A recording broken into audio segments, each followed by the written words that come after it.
how do we increase sales to 150,000? Is it really reasonable? Can that be done? If your company, if your restaurant brand is still mass marketing, then there is a problem. Never underestimate the power of convenience.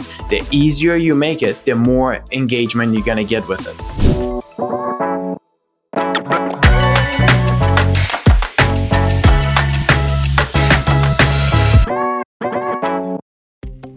Today, we're going to discuss personalized marketing and the impact that it has on your sales and profitability. We're going to talk about how effective it is versus mass marketing, and we're going to drill down in some of the details on how we can personalize marketing in order to increase sales and revenue. According to National Restaurant Association, a typical restaurant will do about $659,000 a year in sales. And they're complaining that they have thin margins, of course, because regardless of the type of business, whether it's a restaurant, a telecommunication company, or Joe's lawnmower company, at $650,000 a year, the profits are going to be very thin because it's barely enough to cover your overhead and your expenses. So we're going to discuss why it's critical to get to $1 million sales top line revenue and how that's going to impact your profitability. And then we're going to talk about how to generate loyalty without giving up discounts and constantly devaluing the brand. So here what we're doing is we're comparing two different locations. One, a restaurant that does $650,000 and the same restaurant increasing revenues to $1 million in sales. What we've done is we've taken a 30% food cost, a 30% labor cost, rent at $110,000 a year, utilities at $50,000, repair, general expenses, etc. at $50,000 a year, and $18,000 a year in technology fees.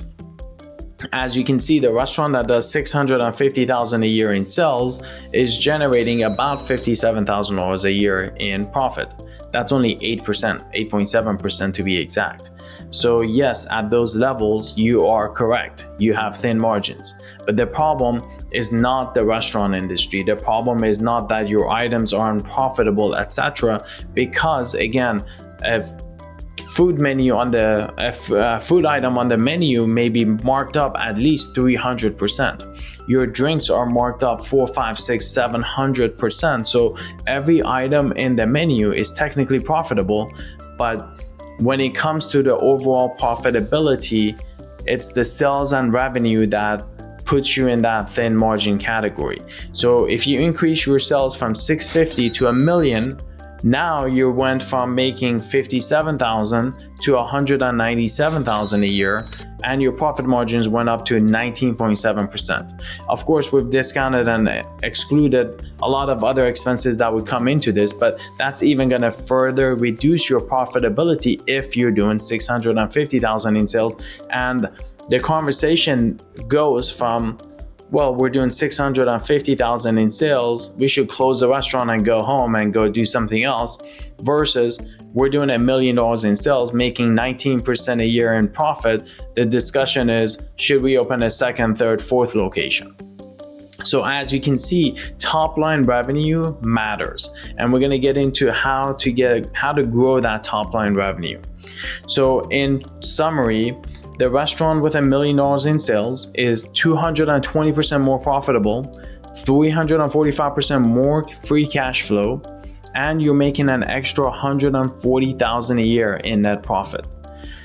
So the next question is, can you increase sales to $1 million? Can you actually increase sales by $150,000 a year? What we've done is we've taken an example, again from National Restaurant Association. We've taken a full service restaurant, and average check size at a full service restaurant is $36. Average checks per day, we assume 83, and we assume that the restaurant is open for 6 days a week. They're off 1 day a week. And this chart proves that frequency matters, and frequency in the restaurant or in any business, the frequency of purchase is incredibly powerful. Above all else, if you can just focus on increasing the frequency of visits of your customers, it's going to drastically increase your sales. What we've done here is we've taken 15% of the customers. So let's say you have, I don't know, 1,000 customers a year that visit the restaurant. If you take 150 of them and bump them to the next level of visit, so if they come in once a year, get them to come in twice a year. And by just doing that, again, based on that $36 average check, your revenue is going to go up by $140,000 a year. If you get them to the next visit, bump them up to the second visit, so they make 2 extra visits a year, now your revenue is up $280,000 a year. You get them to come in 3 times a year, again, we're talking 3 visits in a 12-month period, your sales are up $420,000. And this again proves the point that frequency matters above everything else. Moving on, what can you do to increase the per person average, and what can you do to increase frequency of visits? So for PPA, it's fairly straightforward. You have to train your staff. I think that is the first thing that you need to do so that they can upsell items when they're talking to the guest. They need to be more hospitable. Obviously, you guys are in the hospitality industry, so that's going to make a huge impact. The way you present the items, the way you ask, would you like a cup of coffee or a fresh squeezed orange juice versus what do you want to drink? It makes a huge impact on making that upsell. And again, it's a win-win situation for everybody, because as the PPA increases, that average check size also increases, which then leads to more tips for the server. So encouraging customers to try limited time offers, if you have LTOs that you're running, using social media, and more importantly, using personalized marketing and maximizing on your existing customers. Everyone knows it's easier to maximize your revenue on your existing customer than it is to attract a new customer. Now, what we've done is we've taken the same restaurant. We went from 650 to $1 million. We saw the difference. Now we're going from $1 million to 1.15 million a year in revenue. So now we're increasing the revenues by 150,000. We wanted to see what impact that would have on the bottom line. And again, this proves the point that that frequency and the increase in top line revenue is going to solve a lot of your problems inside the restaurant. So we're going from, so everything else, all the assumptions are the same: 30% food cost, 30% labor cost, rent stays the same, utilities, technology, all that other stuff remains the same. Now you're going from making $57,000, 8.7% in margin, to 19%, $197,000 at $1 million in sales. And if you go to 1.15 million a year in sales, now you went from making $200,000 to $300,000 a year in revenues. And now your profit margin is up to 26%.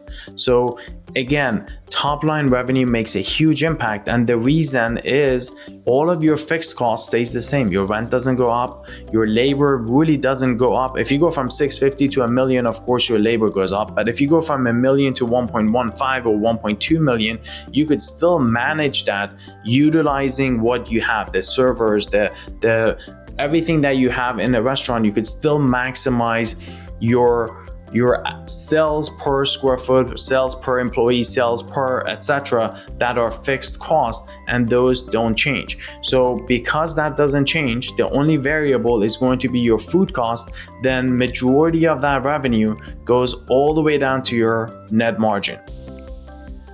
So making an extra $150,000 a year in sales, increasing in sales, it results in $105,000 a year in net profit. You're now 30% more profitable. And by the way, your servers at a 15% tip are going to make $22,500 in tip, in addition to what they were making before. So not only are you more profitable, now your employees are making more money, which means now they're going to stick around more often. And as we know, labor market is just a fiasco right now. So this gives an additional incentive even for your servers. So now we're talking about how do we increase sales to 150,000? Is it really reasonable? Can that be done? Well, if you're doing $1 million in sales, you're averaging about $20,000 a week. So Now you're trying to increase your sales by an extra $2,800 per week. And if you break it down, it's only $412 a day. And if you have 4 servers working, it's $103 per server per day. You could do that through, again, increased frequency of visit by personalized marketing. You could do that by upselling. You could do that by LTOs, desserts. Again, there'll be a lot of different ways. Every one of you will have to figure out how and what's the easiest way for you to increase your PPA and increase your frequency of visits in order to hit these targets, of course. So personalized marketing has a 6 times higher ROI than mass marketing. We are in 2023. If your company, if your restaurant brand is still mass marketing, then there is a problem. I don't even know what to tell you, but in this day of an age where you have all these different tools that you could utilize to personalize marketing, if you're still mass marketing, it's just an embarrassment, because now you're pissing off the customers. You're giving them a reason to go to a different restaurant that treats them better, that actually cares and personalizes that message directly to that customer. So no more kids eat free, no more sending out, meat specials to vegetarians, no more alcohol specials to those who don't drink, none of that. So in order to get to that level, you need to have your transactional data of all of your customers. So that is shopping behavior. How often do they come in? What are their favorite items? Do they have kids? Do they drink alcohol? Are they vegetarian? Are they burger lovers, pizza lovers, etc.? All of that information has to get tracked real time, and you have to be able to monetize the data. Why is it important? Why is that data critical? Because it allows you to personalize your marketing. It allows you to gain an edge over your competitors, the ones who are still sending out that kids eat free, and it allows you to attract that customer, bring them in, because your message resonates, but theirs doesn't. So chances are they're gonna unsubscribe from those campaigns. That other restaurant's gonna lose that customer, and you're gonna gain that customer. Why? Because content is king. Your message resonates. It's personalized to that individual recipient. How do you get the data? So in that case, you've got a lot of different avenues. Every interaction that the guest has with your restaurant brand, you have to think about the data first. What is the impact of that data? That's what we do day in, day out. We look at any new application that we're trying to build. The first question we ask is, will this help us get more information about that customer? Does it give us any actionable transactional data or actionable data that we can use in order to personalize and elevate the guest experience so we can increase the frequency of visit, increase PPA, etc.? If the answer is no, chances are we're not going to get into it. We're not going to build it. So you have point of sale, you have online ordering, you have customer feedback, waitlist reservation, gift cards, loyalty. Again, there's all these different applications that your customers are using on a day-to-day basis to interact with your brand, and majority of you are probably just gathering some data here and there, but they're all in their own silos. So the idea is to get them into a single platform, a single database, and make it actionable so that you can make sense of the data, hopefully automate some marketing messages that goes out to the customer based on every time they get tagged or every time they interact with your brand. How do you monetize the data? Well, if you can't monetize the data, then forget it. If you don't have the manpower, if you don't have the resources, if you don't have the technology or how to, or if you can't buy a platform that automates all of that for you, then it's pointless to gather the data. If you can't monetize the data, you might as well not have it. So once you have that data, it comes down to 3 different topics. It's the right messaging. Again, content is king. You can't send kids eat free offer to those who don't have kids. You can't send meat specials to those who are vegetarians. So right message at the right time. Are there a new guest? Is it a lapsed customer that hasn't been in a restaurant for 2, 3, 4, 5 months? Is it a frequent visitor? Is it VIP, etc.? And then it goes to the right channel. So is it an email that needs to go out? Is it push notification? Is it text messaging? What does that customer respond to in comparison to a different customer. So again, it needs to be personalized all the way to those details. Right message at the right time using the right medium. So how do you get more customers? It's also important to note that your tools should make it easier for your customers to become your brand ambassadors. You need to, just like you're supposed to give you the right tools to your employees, to your frontline workers, to elevate the experience of your customers, you should also give your customers the tools to become your brand ambassadors. Giving them an easy button to share a picture of a beautiful dish that you worked 3 months curating and you spend countless amount of hours making it perfect. Let them share that on their social media with their followers. Majority of people will do that just because they want to show that they were there and they tried it. So that gives you more brand awareness. But if you don't give them the option, if you don't make it convenient, by the way, never underestimate the power of convenience. The easier you make it, the more engagement you're going to get with it. And if you don't give them that option, then maybe they won't share it because it's more difficult. They have to do this, they have to jump through a series of hoops in order to do that. They're just not going to do that. Obviously, we talked about personalized marketing. So if you're, again, mass marketing, you're burning your cash, you're burning through your marketing budget, and you're essentially pissing off the customer because your content is non-relevant, and eventually they're just going to unsubscribe there. And by the way, they're never going to respond anyway. So you're the only one who's just burning your cash. And then again, that leads back to your thin margins because you're burning cash going after a customer that would never even bother coming in. Promoting through video and social media is a big deal. Obviously, a lot of people eat with their eyes. So if you're on top of their social media feeds everywhere that your customers are, and you're putting pictures, videos, maybe even backstories in the kitchen on how the food is prepped, made, etc., a lot of people engage with that. And if they see it 4, 5, 6, 7 times, eventually they're going to be like, well, I got to go try that. And then the moment that their friends or their colleagues like it or they visit, then it makes them more likely to visit as well. Last thing is 5-star reviews. If you are not using a tool to pump your 5-star reviews, utilizing your happy customers, then again, you're wasting your resources. You have to take advantage of that. If you're at a 3.9 star review versus 4-star, it's going to make it a lot more difficult to attract new customers. Again, if you're going after frequency of visits, and if your goal is to get new customers, but your rating is at 3.5 stars versus everybody around you that's at 4 or above, then they're not going to come to you.